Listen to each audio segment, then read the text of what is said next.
On this episode, Scott and I welcome Vlad Babkin, security researcher here at Eclypsium, to talk about reverse engineering BMCs and other firmware. This is a Security Weekly production for security professionals by security professionals. Please visit securityweekly.com/subscribe to subscribe to all the shows on our network.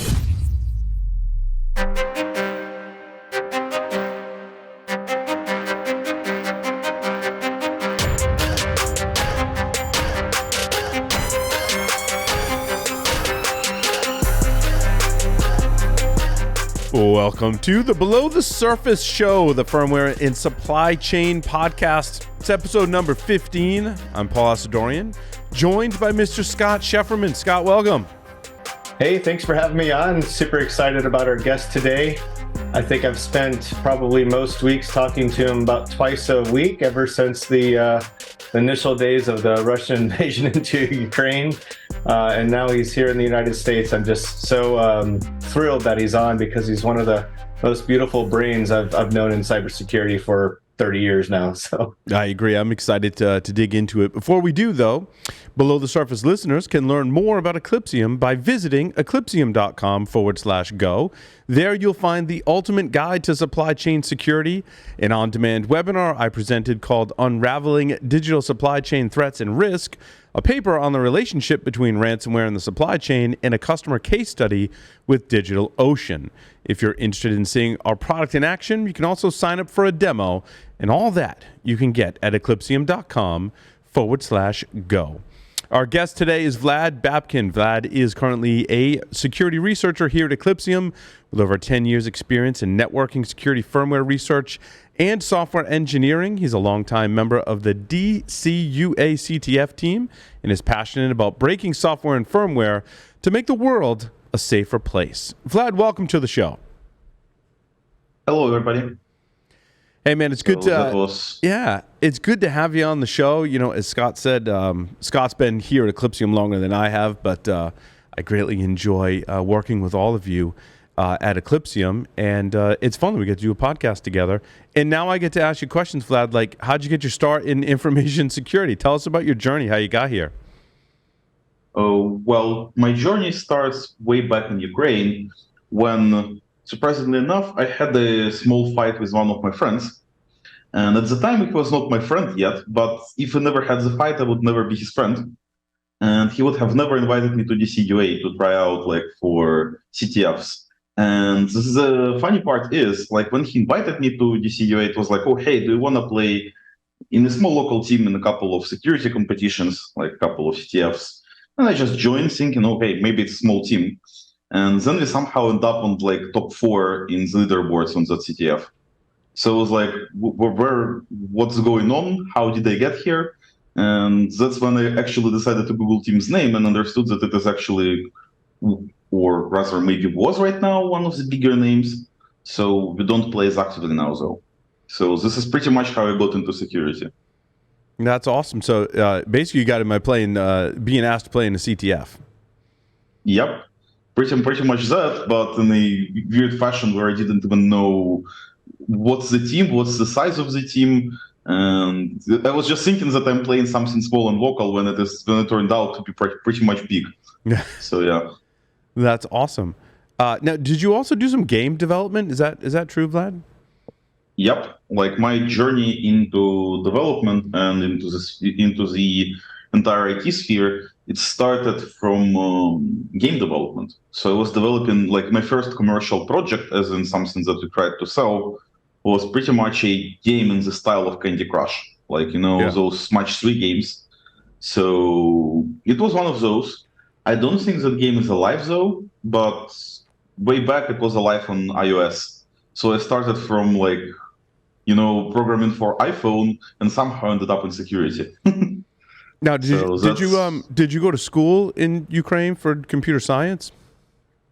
Yes, actually I went to Lyceum of Information Technologies.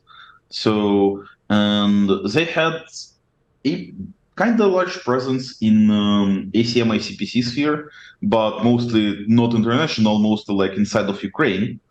And yeah, that's pretty much how I got into development in the first place.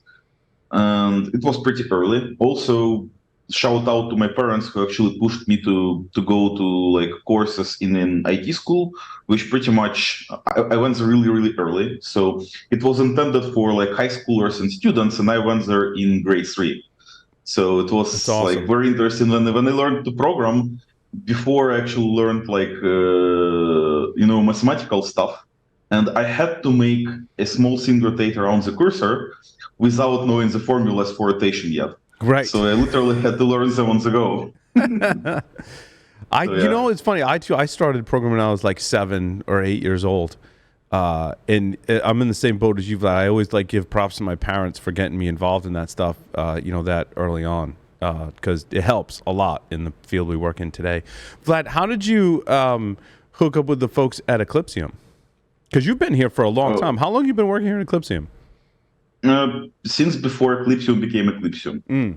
Like, I believe I'm here since 2017 June.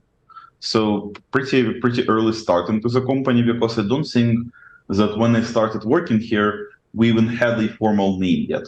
So, and how I got here is also a pretty interesting story. So, team captain of DCUA is actually a close friend of Alex. So what I one day got from the captain is that, oh, hey, Vlad, so there is one of my friends who really needs help for a small to big project. And that was back in 2017, mind you. So that short to big project became a little bit longer. Let's put it this way. It's still ongoing. And when I was initially developing stuff for Eclypsium, I pretty much codenamed it as ChipSec project because they had no better name at that time. So there is even that. And so, did you work on ChipSec? With Alex and Yuri? Is that? No. In my case, I pretty much arrived at Eclypsium when we wanted to start our analytics platform. And at the time, they had some team which I didn't even know was in Argentina yet, or anybody from the team to that matter, right? So, and they had some kind of agent which can collect information, but they had absolutely zero idea how to actually, get this data, put it into some kind of viewable format and whatnot. So I pretty much went ahead and developed the first version of our backend. That's awesome. And the first version of what pretty much received information from all of those agents. And I only had 2 weeks for this first version. So yeah, that was a tight schedule, but it actually worked. Like, that's amazing. When I started to estimate, I understood that I will barely fit, and it worked exactly that way. So Vlad, so in the early days you were responsible for a lot of building. When did you kind of make the transition from building into security analysis and breaking things? Actually, good question. So I don't remember a specific year, but as per when I started working with research, it was probably a couple of years ago, specifically with research.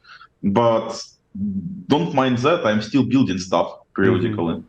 So yeah, just not as like part of engineering team anymore. Right. That's awesome.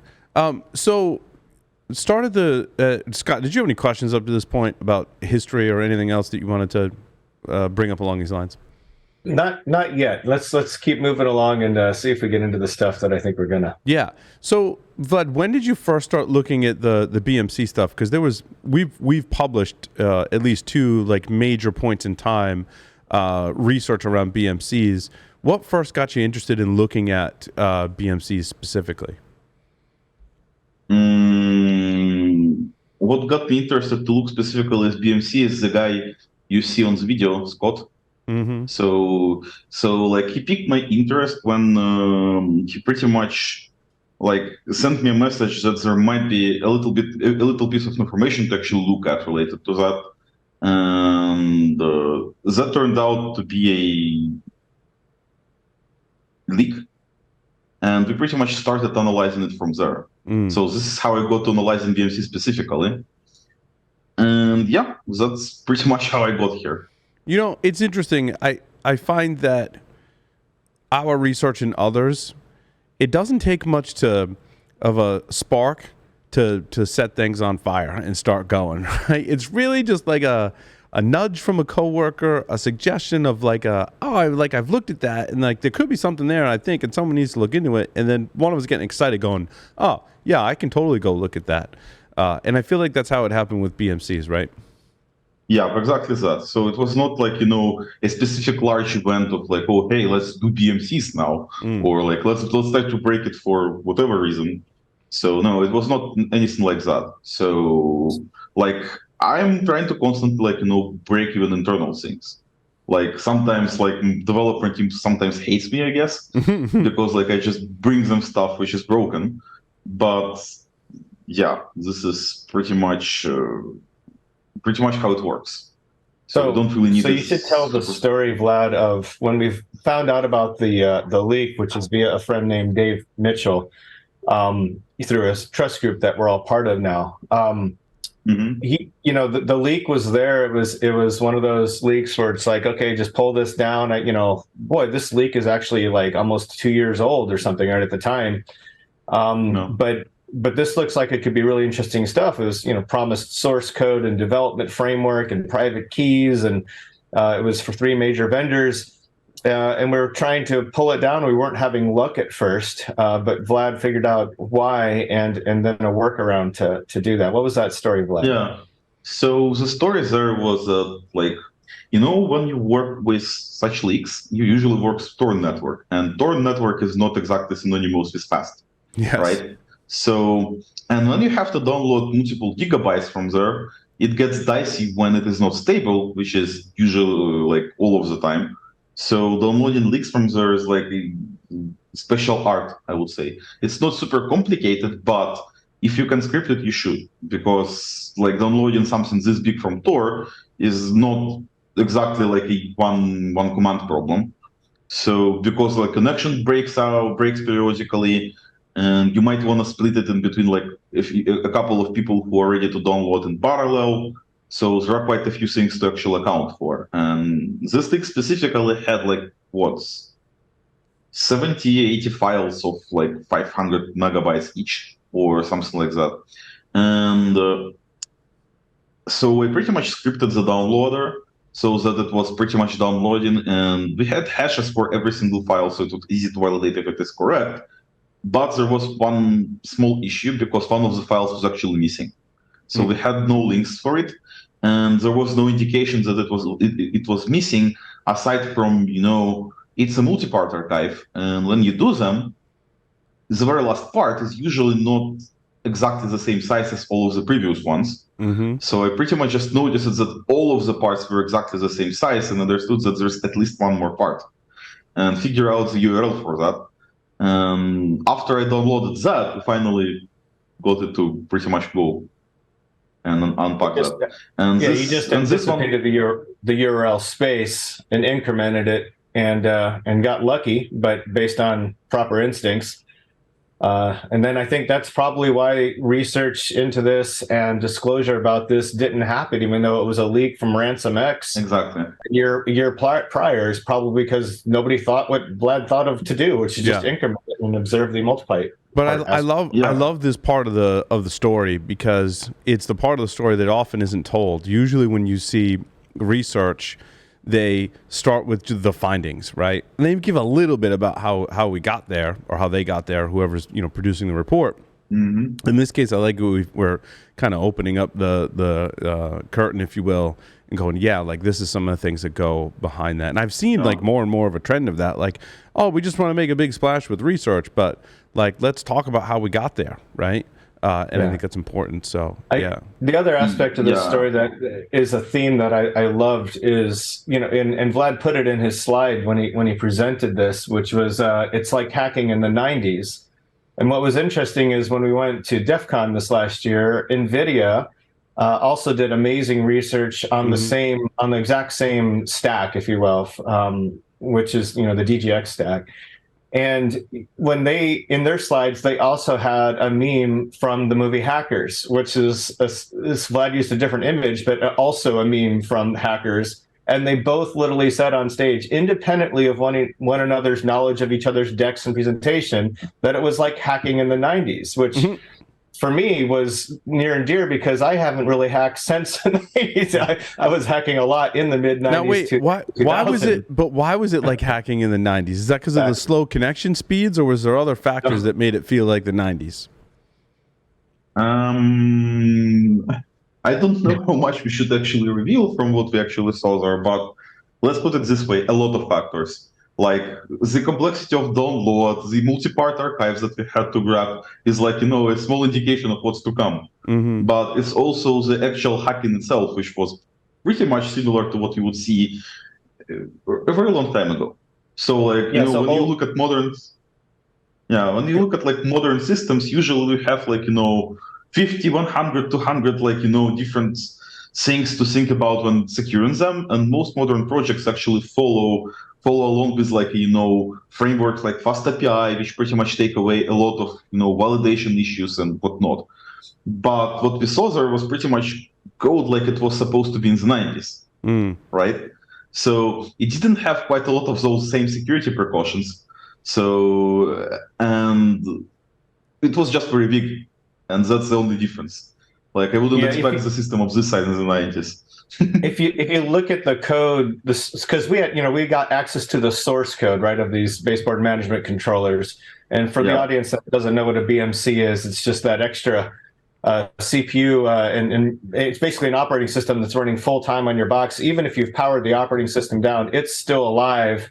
And it's meant as a last line of resort. It's a way to deploy software. It's a way to use remote management of server rooms with the KVM, where you can see the keyboard and mouse and manage it. You can even update the firmware and the BIOS of the device, or the UEFI of the device. You can do a lot of things. So it's very, very powerful management tool that is always on, and that's why they call it lights out management, because they're powerful and always available. So you would expect that the code base for this operating system fully running, this Linux-based operating system, would be fairly secure because it's at the highest level of trust and authority on the system. And you would think if you didn't secure, it's like building a house on sand, right? Like if it wasn't secure, what are we even talking about? Who cares about operating system level vulns and normal malware if the root of trust itself is at jeopardy? And you look at the code, and Vlad was literally shaking his head half the time on those calls because the code does look like it was authored in the 90s. It is using old libraries with old vulnerabilities. Some of these vulnerabilities have been around in open source libraries for a decade or more. And it's just like, how can the foundation of computing just be so like, this is Vlad's, I think, first time actually doing research analysis on BMCs. And watching his reaction, knowing the way his brain works, was for me one of the most profound takeaways, because you just wouldn't expect to have these. You'd almost stumble some of these vulnerabilities that were so bad. They're so obvious just looking at the code, let alone, he wasn't like bringing out big fuzzers or doing advanced analysis. It was just like, oh my God, these things are falling in my lap, and they're really, really bad, and they're remotely executable, and they're without authentication in some cases. And you're just, how can it be this bad 20, 30 years on in this industry? Yeah. And the only thing that I would have to note is that we use probably the most advanced source code analysis tools ever invented, which is grep. So seriously, you grab the source code, you find vulnerabilities. Yeah, that's it. I remember you saying that, because when you said, so MegaRack is the software that runs on BMCs, right? Just so we have the audience all in the same terminology. Yes. I'm glad for Scott for defining BMCs, right, as well, because that's important. But when I think of looking at a large source code repository for something like MegaRack as an example, I think there's like advanced tools and all this kind of stuff. And Vlad's like, no, I used grep. I just use grep. That's it. There's a funny story we should probably tell. So at this year's Black Hat DEF CON, we were invited to speak at an off-site mini conference that remained unnamed. And you had very important people that were in the audience and that were attending that conference, folks high up from CISA, DoD intelligence, and a bunch of security practitioners that are some of the most well-known and best in the game, quite frankly. And so you had a room of about 200 plus people, maybe 300. I don't know how many there were, but there were a lot. And Vlad's on stage and he's describing, it was Vlad and myself and Nate, also from our team, who we recently had on the show. And we're just tag teaming, going through this whole thing. And Vlad starts talking about how he was just using grep, like we're talking about. And at one point in the presentation, he said, well, so what did I do? I whipped out my grep. And I don't think he quite realized the innuendo in his body language. And everybody started kind of chuckling and laughing. And I think Vlad was one of the last to catch on over what he had just said in like the translation to English and context. So afterwards, like the whole show was talking about big grep energy and a whole T-shirt line we're gonna make for Vlad. He pretty much became known as like BGE as a nickname handle after the conference. Vlad, I'm just waiting for your new book, like validating the digital supply chain using grep. I can't, I think it's no, exactly. I'm not that good. But I think it is telling. We've already touched on the supply chain, and Scott, you mentioned that some of the people who are interested in this private presentation that you folks gave, and it really underscores the complexities and the dangers of the supply chain issues. Right? We've established that BMCs are embedded inside servers and other computing devices. We've established that the code uses older libraries, which could have supply chain vulnerabilities inside of them. So it also kind of speaks to the project that I'm also working on, right? Is the what I call pre-owned or pre-installed either vulnerabilities and or backdoors or malware. That box that whatever you bought arrives to you, and it's already got vulnerabilities. It already has potentially backdoors or malware inside of it that are embedded so deep where people aren't really looking. And I think that's why this has garnered so much attention and continues to garner attention, because we're not the first people to look at BMC vulnerabilities, nor are we the last. So I'm glad we did this research. Well, so one of the things I just want to add on there before I get Vlad's take is again, this BMC research was a result of a leak of a ransomware actor that the victim didn't pay, and so they leaked the information. But when you leak information from the IT supply chain, and it's not the same as just like, my PII, my PCI customer databases, and it's not a privacy event. It's a intellectual property, source code, keys, development framework tools. It's literally seeing behind the wizard's curtain of the IT supply chain.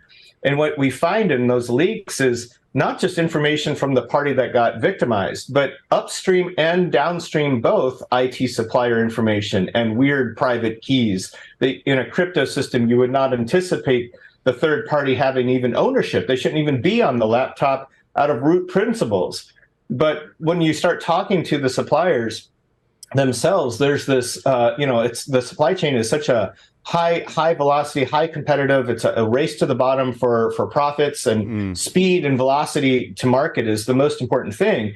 And so they are forced to take these crazy, like what we would call as practitioners, shortcuts in crypto systems and development frameworks. And some of those shortcuts are also like the lack of, it's almost observable when you look at the source code. You can tell it hasn't had a static analysis security audit, run on it, or it certainly hasn't had a dynamic analysis or red teaming done on it, because Vlad found these vulnerabilities way too fast, way too easy, right? Like any automated skater would have found that.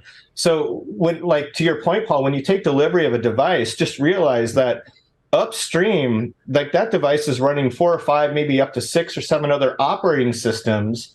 Half of those at least are running Linux, and full stack Linux. I mean, full enough stack. Some of them have their own TCP stack, like the UEFI itself. And you're getting all of this software delivered on an assumptive promise, a bad assumption, if you will, that it's securely designed, that it's authored in a secured way from an SSDLC perspective, that those development environments are secured. They're not. Half of these leaks come from laptops of remote developers that still have the keys to the kingdom on a laptop that was compromised.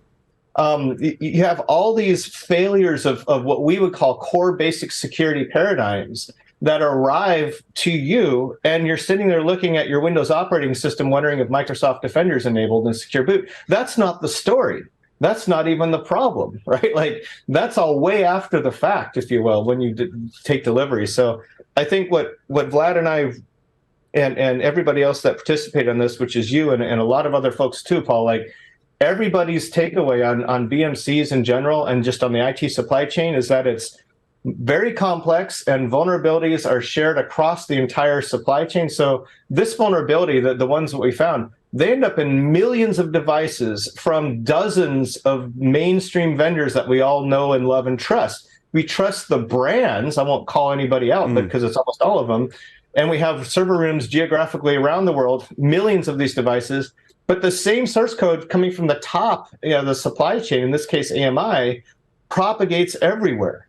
And so, this is why attackers attack the supply chain in general, whether it's software or hardware, because you get to one and then you get to many victims, right? So it's like a nice hit one thing and I get lots of victim potential. But it's also the dynamic itself that makes the IT supply chain so vulnerable, because the way it's manufactured and designed and delivered is so complex and so wide open when it comes to security. There's just, how many ways can things go wrong? Well, how many stars are there in the sky? And Vlad, I wanted to ask about one of the things that ties these pieces together that Scott was mentioning, and that's the Redfish API. Is this a successor to IPMI, or like what's the relationship there? Well, I guess we'll start there. So as far as I know, like it's supposed to be a successor, like with a very similar idea, but it's using, instead of like whatever IPMI was using, it's using HTTP. Yep. So it's using actual HTTP. And by the way, Redfish, like on its own, like if you abstract away, Megarax or IDRAX or whatever type of BMC you have, so Redfish is pretty much just an API specification. Right. So everybody implements it however they like. Like there is no one like Redfish implementation. So Megarax has its own implementation, IDRAC will have its own implementation, and so on and so forth. So technically, like breaking Redfish is not exactly the right term. So I didn't break the spec itself. I just broke the specific implementation of Redfish. Right. So this would be more precise definition. And yeah. So like in AMI's case, they've taken the Redfish API specification, they've customized it and tuned it for their needs, and that's what you were evaluating and found some bugs in. Yeah, I was evaluating pretty much that and implementation for that. And they found bugs in implementation. So I don't think they made anything as bad as, specification mistakes, but they made a few weird decisions as well. So I believe we also like covered all of them in the CVs we dropped to them. Right. Yeah, like one of them was arbitrary code execution via the Redfish API. Yep, we are that. Because you need to, so in practice in your infrastructure, if let's say you've got a fleet of 10,000 servers and they've all got some kind of Redfish API, that's how you're managing those systems in practice, right? And so it needs to be accessible because Scott described, right? I might use this to go rebuild a server or perform some kind of maintenance. So this has to be accessible at least somewhere on the network in order to do that. So So a couple things really quick just for our listeners. So yes, Vlad found vulnerabilities with how they implemented Redfish, but at the same time, the same code base also does use IPMI in parallel as well and has equivalent IPMI features in a stack.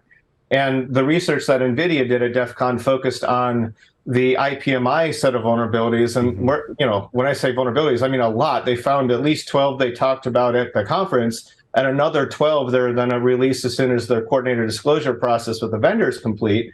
But that's like 24 or so IPMI related vulnerabilities, many of them really, really bad, for probably some of the same core reasons we just talked about. And then Vlad is over here independently, so I'm just going to crack on Redfish because it's right there in the source code. One of the things I wanted to make sure we walk away with too is that while we had access to a leak in the source code, and Vlad, you tell me if I'm wrong or add color here, but my understanding from your own research and observation was even if you did not have access to the leak or the source code directly, and you just reversed the BMC and looked at the decompiled version of it, you could still effectively find at least some of these vulnerabilities. Is that correct? Yeah, that's correct. Like, to be honest, vulnerabilities in this case are not that technically complex that they would require source code per se. So like a attacker who really wants to do his stuff can spend a little bit of time to actually, get to redfish implementation, in which case it was done in a scripting language, so it was not very hard to actually get to the source code once you actually extract the firmware. And in case of IPMI, you would need to get your hands dirty with something like Hydra, so that you can actually go ahead and get access to something more readable. But again, what NVIDIA presented also was not very complex. So attacker who really wants to pretty much break this stuff can do this even without source code. And so it's given that the mega rack was implemented in a scripting language, does this get you command execution within the BMC environment itself? I mean, depending on which vulnerability we're talking about, but like ultimately an attacker can gain code execution in that? So one important note is that it's not like one language fits all. Like IPMI, as far as understood, was written in C++ or some similar language, probably C++. Redfish was implemented using a scripting language, right? And it's like, your normal Linux box. Like, you don't usually do websites in C++. Like, it's not the most usual thing to do. And this is pretty much similar. The only difference is, once you actually get code execution, you get instant root. Like, the only user that exists on that box is root. That's it. Like, there are no other users that anything is running as. And even if you look into normal places where you would have list of users, there are 4 of them. And that's pretty much cut down from normal Linux box. When you open your passvd file, you get 20 different users for different services. On this box is just 4 of them, and realistically only one of them is in use, which is U80, which is root. So once you code execute, that's it. You own the box. So Vlad, walk us through, you wrote an exploit as a proof of concept here.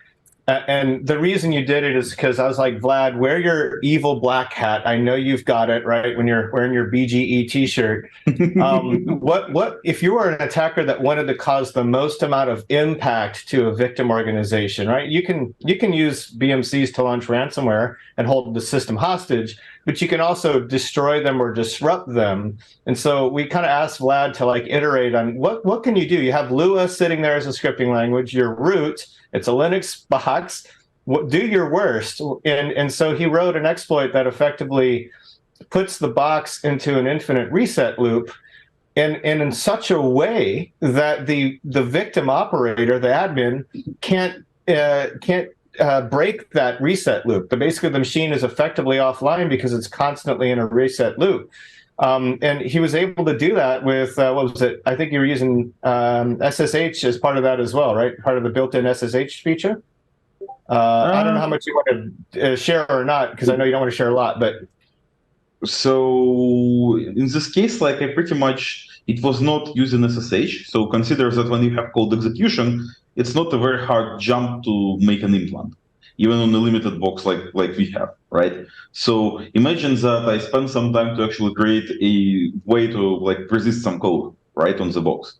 And I persisted some code which pretty much sends a shutdown signal every 10 seconds. And shutdown signal is what this BMC box can send by default. So it's not like a super invention which we opens the well, oh, hey, you can shut down your system from BMC. No, this is part of its normal features. I just pretty much automatically press the shutdown button in there every 10 seconds. And the beautiful thing is here, A, you can disable every single listening service on this box. So admin cannot get to BMC, but also B, if admin actually takes his monitor and connects to the server, he will not be able to get to BIOS either, because the server will shut down within 10 seconds of you get into the BIOS. So, and this kind of puts a stop on being able to actually, refresh it somehow programmatically, because you use BMC to refresh BIOS. I believe you can use BIOS to refresh BMC, but both of those are down. and you're pretty much in a deadlock. So Well, unless you actually unless you somehow Go ahead, Vlad. Go ahead, Vlad. So and that's the scary part. Like, this attack is not technically very complex, right? So you only need to like mimic one of the features already present on the box, and you can put a system onto like this state where you probably will have to desolder BMC chip to actually fix it. So which is nobody has those resources. But the other aspect, I'm going to use the scary term when it talks to this, but for those that don't know listening, BMCs are often managed on an out-of-band management network designated just for those BMC connections. And you could have 10 servers, or in some data centers, 100 or 1,000 or 10,000, depending on how you segment and architect your network. So if you imagine a management segment with all these BMCs listening and all of them vulnerable in a homogeneous environment, which is often the case in large data centers and hyperscaler environments as well, imagine what would happen if Vlad could push that same proof of concept code across the BMC segment. And he did indicate, and you tell me if I'm wrong, but I remember you saying, yeah, that would not be that hard just to push this to all of them and put them all into an infinite reset loop. You have a Linux box to which you have root access, which has full TCP/IP stack, and you have a scripting language. You tell me if it's hard to actually make self-propagating malware with these conditions. Yeah, I mean, that's how most Linux malware is coded today, right? It's nothing fancy. They're just living off the land inside of a Linux environment, which is more than enough to do that. And the best part is that you don't get a lot of like monitoring that network usually. So you can just start spreading across this place, and whoosh, suddenly all of the servers run back. But it gets worse than that as well. And this paper was released around the time I was presenting at ShmooCon about air quotes like permanently bricking devices, and we just described actually a more simplistic example than I was given when this research came out. But this research was centered around, and I think there might have been more than one paper, but there was at least one paper. They'll have to put a link in the show notes to the actual paper. But this was using the BMC to overvolt the actual server itself and cause physical damage. Everyone that I've checked this out with says it's totally possible. And Vlad, I want to get your take on it as well. So I never tried to actually fry the server, but it should be possible. You have full access to Linux box, and as far as I understood, the only thing this tool really needs is root access to BMC, which is what you get. And thus, like, normally this tool is to be used on the server locally, but with this exploit, it becomes remote. Yeah, and the thing is here, it was ironically, if I remember right, it was on the exact same AMI stack as well. So the same vulnerabilities that we and also NVIDIA, came out with around the same time are the same ones you could use, to Vlad's point, to get to root, to use the damn tool remotely. So it's kind of a conflagration, or all these things came together right around the same time. That research, Paul, to your point, it came out like a week or two before it was in January. We presented at Black Hat, and it made it into our slides as a result, because we're like, oh my God, I can't believe it's the same chipset even. Right. Yeah, and you can go ahead and just fry the server. Quite literally fry it. So, and it's not like, it's more complicated technically, but if you are an attacker who really wants to do some damage, and in this case, not ransom some money, but like permanently brick a bunch of hardware, you can. And I don't know if even the data center operators and their threat models, when they do like disaster recovery and failover, I think Malcolm Harkins made this point when we had an interview with him on this topic. He said, data centers in the cloud talk about, well, I'll fall back if I have a regional disaster, a flood, a fire, or something like this. And I have this geographical remediatory kind of aspect to it. But when you have a problem that's at a logical level across servers in all data centers and all geographies, you know what I mean? And you have all these attacks that hit admin sign-ons and are really good at getting admin credentials into multiple facilities of the same organization. It doesn't take much to get the even BMC admin credentials, because BMCs themselves tie into like Active Directory, right? So that you have like this ability to kind of work your way from creds down to BMC level across multiple data centers. And if you do something like infinite reset loops on all segments, or you start breaking devices on both locations, you can definitely lead to something that we would call a material impact or catastrophic impact scenario, where you have downtime but no ability for your DRP planning to be implemented, because you're not just restoring from backup instances. You're not you have to reprovision or fix on site, and if you scale these attacks, there's no data center around that's going to be like soldering in BMC chips anytime soon just to bring their servers back online. Yeah, and another part is like this attack, like if I wanted to use it for ransomware, I totally could. Like imagine that instead of disabling interface, I just leave one open, which pretty much tells drop Bitcoin here so that your servers get unbricked. That's it. Like it's this easy to turn it into a ransom attack instead of like, perma-brick. Yeah. You will need some kind of mechanism to actually stop the reset loop, but let's say that you can give like some kind of credentials to actually deactivate the implant. So it's also not that hard to imagine. Yeah, let's not give anyone any ideas, but also in the line of giving people ideas, it gives us the opportunity, to Scott's point, to threat model this scenario, which is important for everyone defending infrastructure today. And I guess at this point, I want to talk about like recommendations, like what do we do about it? So first I want to start with the actual manufacturers of the BMC in the code. What can we advise them to do better to make sure we don't have these vulnerabilities? Start with your basic source code analysis tools. Like, I mean, if it is easy enough for me to just use grep and find vulnerabilities within 15 minutes, like when I see some basic code base and exploit them maybe within the same day, there is a definite lack of like, basic source code analysis.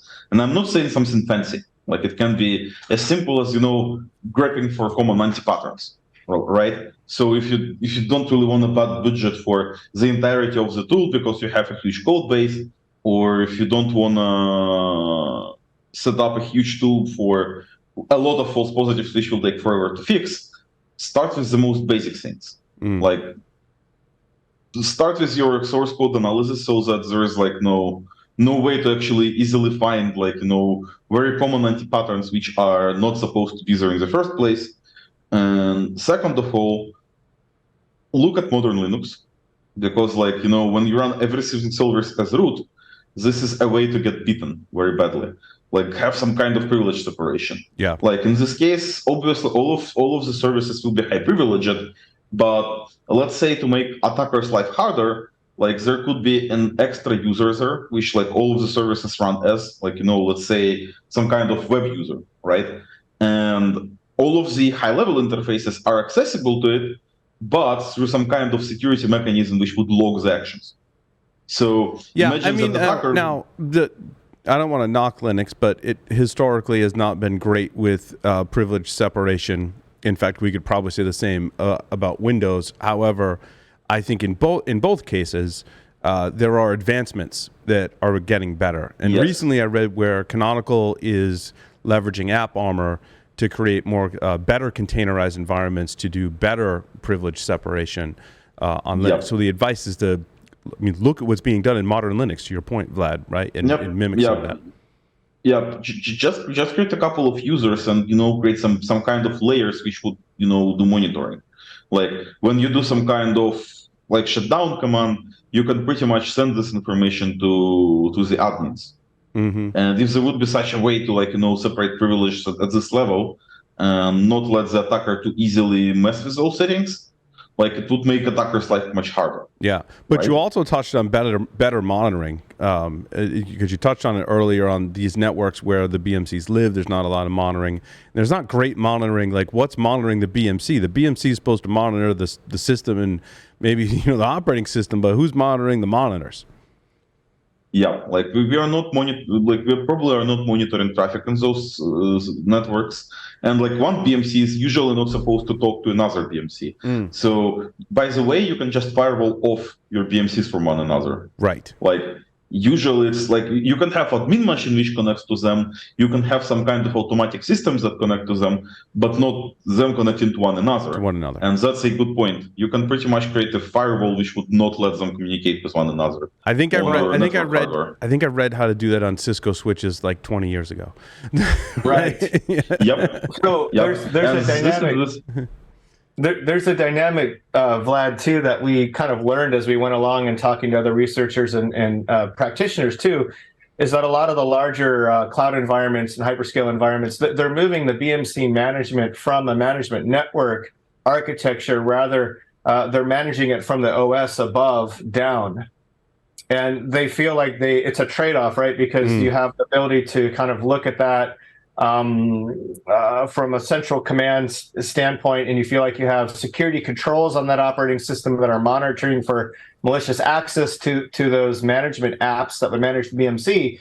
Yet at the same time, there's so much irony there, because if you can manage the root of trust, if you can manage the ability to update the thing that updates your UEFI and BIOS, or if you can manage your last line of resort from the operating system, which is the primary usual attack surface, you kind of have a perverted trust model, right? Like you're putting the keys into the thing that you're trying to normally protect and support from the base. And it's kind of ironic but that move was largely made in order to counter the threats that Vlad and you and I are talking about on the management network side. I mean, the other recommendation, well, you wanted to keep it at first to what the manufacturers do. But we can switch to now, protecting an enterprise or infrastructure, and what do I do? I mean, obviously we always say update firmware, but I mean, let's, pun intended, let's unpack that, right? Well, I'll take the softball, and then Mark can think more outside the box if he's able. The softball is, first of all, don't let your BMCs be connected to the internet. Well, yeah, there's that. Yeah, we still see that on Shodan. Yep. We see it all the time. Yeah, and in fact, the earlier research on these same chips by a group called the Odyssey Group were just a bunch of college students and academics that were looking for flaws in AI systems, decided to use Shodan to scan the internet for NVIDIA's DGX 100 boxes, which are those $250,000 eight-core AI platforms that are in all the major labs and research universities in the world. And they found plenty of them on Shodan. And from there, they were able to get in via IPMI protocol from the internet. And they found 9 CVEs that took NVIDIA a year to get AMI to fix, right, on the supply chain aspect of this, right? Like NVIDIA was the CVE owner, but the fix was actually had to come upstream. Even NVIDIA, it took them a year to get them to be able to fix those vulns, but those were connected to the internet. So that's the softball first recommendation, and another ball to throw here is, like, when you actually manage all of those redfish devices from your OS, it's actually not helping you. Because, like, from your OS, you can go down to BMC. So our vulnerabilities will work this way as well. And you're not protecting yourself from, like, our research or NVIDIA's research, as far as I know, if you do this. Because, like, both APMI and Redfish listen on the internal OS interface. And by the way, a lot of stuff you can do, like, is pretty much disable unauthenticated access from OS. Some BMCs actually, by default, allow this. When you are on the OS, you can actually query the BMC, and it will automatically trust you. So this is like, this is a very bad idea to have it in production. So it's not supposed to happen this way, but we have seen this happen, and in all cases you can disable this. So you just go ahead and don't allow, like, unauthenticated users to get to BMC from the US. And by the way, for the BMCs which are connected to internet, like, you think, oh, hey, I need some kind of super overcomplicated firewall to access them remotely, then, like, I'll tell you this, like, the cheapest device I can imagine to, like, protect from this is, like, get yourself some kind of necrotic router, which would cost you maybe like a couple $100. That's it. Like, it has VPN server in it. So you can actually configure that to access all of those BMC. It's not that pricey to, secure them. Right. When you have a $250,000 setup, you can, like, shell out an extra $1,000 on a good device to actually firewall it. Yeah, right? Some of it's in. You're right. Not that much. A lot of it is in the implementation and making sure that we protect these interfaces. Now, updating firmware on these BMCs, is that? I think what I'm hearing is sometimes it's done through the operating system. I'm trying to think when I've updated BMCs in the past. Sometimes it's through the operating system, but other times you got to go through the management interface to then go ahead and update the firmware, correct? as far as I remember, like they provide through management firmware itself, so you can update BMC through BMC. So, and my suggestion would be some regular schedule. Like, when you run a large data center, like it's not that easy to just update all of your boxes. Like, it's server downtime and whatnot. Start with some kind of irregular schedule. Update them once every 6 months. If that's too tight for you, update them once a year, right? So just find some kind of regularity where you will drop new versions, because what we see is pretty much people who don't update them at all. Right. So this is, while it sounds like, your stupid placeholder recommendation, in this case, it actually matters, because like, even though we got those vulnerabilities more than a year ago, even though there are already patches, even though a year has already passed, I'm going to bet that like 70 to 80% of the devices we found those on are still unpatched, because I highly doubt that they got the update, right? Yeah. And this is what you can do to actually secure the thing. And if you are a large data center, like I do suggest that you try to put some heavy lifting, like, update them periodically, because this will make your data center more secure overall. Yeah, I think there's, just like we have assumptions in Windows where we hear this at Eclypsium all the time, well, you have to be admin in order to attack the firmware from the operating system. And that's a security control. But if you look at Windows or even Linux, like you're saying, Paul, there's not a single day of the year where there's not a way to escalate privileges and get to the privilege level you need to attack the firmware. And with BMCs, it's almost an analogy, because if your primary assumption in security control is the fact that it's on a management network, and that's the only way that you're mitigating the risk to those BMCs and how vulnerable they are, then you're probably doing it wrong, right? Because those management networks, where do they connect to? Well, they management laptops go on there all the time. Not only that, but the same firewalls and VPNs and load balancers that are being attacked, that we talk about a lot at Eclypsium too, because we defend those as well. Those devices often have all the segmentation behind them. And so that an admin, even at a data center, can VPN in order to do what? To manage the lights out management remotely. So if you can compromise that externally facing edge device, you may be able to, at root level, not even just the creds, but like if you actually compromise the Linux OS on those devices, imagine you can get your way into those segments fairly easy, because you can configure an account. You can read the interfaces. You can scan from there to scan for IPMI to know what segment you might be on, even if it's not labeled easily. Like, there's not a whole lot an attacker can't do from one of those edge devices. And one of the things they could do is maybe hit these BMCs, depending on architecture. And the reason I mention all that is because your primary risk mitigation can't just be segmentation, and therefore I don't need to update my BMCs every 6 months like Vlad's suggesting, or install a $300 device to prevent IPMI from BMC to BMC. Or maybe you micro-segment your BMCs at this stage of the world threat landscape. But at the end of the day, there's no really good recovery options. And I think if people marry those two things together, they see that getting ahead of these threats is the only risk mitigation. There's no after the fact, get better and restore from backup. That's not in play for these attack scenarios. And like, even if like we ask hardware vendors to implement something like this, they will be very hard pressed to do it. So it's not, your basic flick of the fingers thingy. Like for hardware vendors, it's actually like not a small investment to actually implement such disaster recovery solutions. Right. So while we should push them, like I wouldn't expect them to be able to do this like within a month or within a day for you. And consider that all of your VPN solutions, like it's not that problematic to say that you can probably exploit bug of the day, right? It's like, while the Linux kernel gets a couple of vulnerabilities a year, this get a vulnerability a day. Well, not exactly, but they are often broken. So I wouldn't rely purely on the firewall. Or if you do firewall, do something very reputable, like do your own OpenVPN box, right? So OpenVPN, when configured correctly, is known to be a good solution which doesn't really have a lot of holes. So when you have a 250,000 devices you want to protect, you can shell out like let's say at most like $5,000 to have all of the proper controls, all of the firewalls, all of the extra Linux box with OpenVPN, all of the trainings that needs to go to the people who use this box, etc., etc. So it's not gonna be like too problematic to shell out this much money when you have this price of a box, right? Or if you have an entire data center, it's probably also gonna be a good investment. Fantastic.